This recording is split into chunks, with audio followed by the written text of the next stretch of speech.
সব কিছু সামলানোর দায়িত্ব একা তোমার নয়।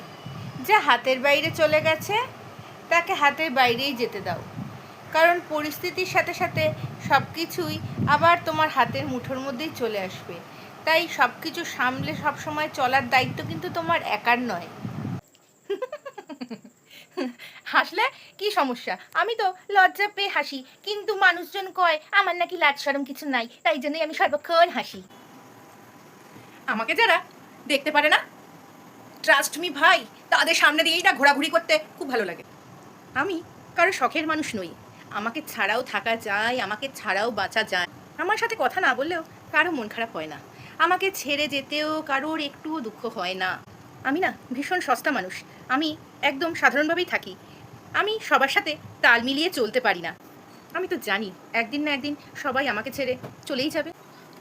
আমাকে যারা দেখতে পারে না, বিশ্বাস করো, একদম সত্য বলছি, তাদের সামনে দিয়েই না ঘোরাঘুরি করতে খুব ভালো লাগে।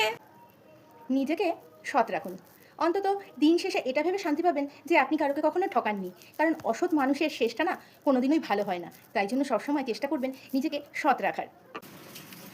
যদি তুমি ভাবো যে আমি ফেসবুকে শুধুমাত্র পোস্ট করবার জন্যই আসি,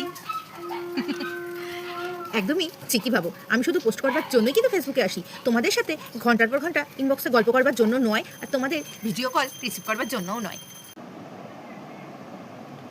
আগে আমি বাসন মাজতে পারতাম না, কাপড় কাচতে পারতাম না, ব্যাস বিয়েটা যেই হয়ে গেল অমনি এখন গাদা গুচ্ছের বাসন মাজতে পারি, কাপড় কাচতে পারি, 50 জনের রান্না একা হাতে করতে পারি, সব জোগাড়জান্তি করতে পারি একা। মাছের গন্ধে দূরে দূরে থাকতাম, শুধু মাছ খেতাম, আর এখন এত এত মাছ একাই ধুতে পারি।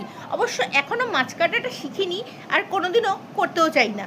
তাহলে তাই তোমাদেরকে বলছি, যারা এখনো কোনো কাজকর্ম ঘরে করতে পারো না, চট করে চুটকি মেরে বিয়েটা করে নাও। দেখবে কাজকর্ম কি করে চটপট করে শিখে যাচ্ছ। পরিস্থিতি তোমাকে সব শিখিয়ে দেবে।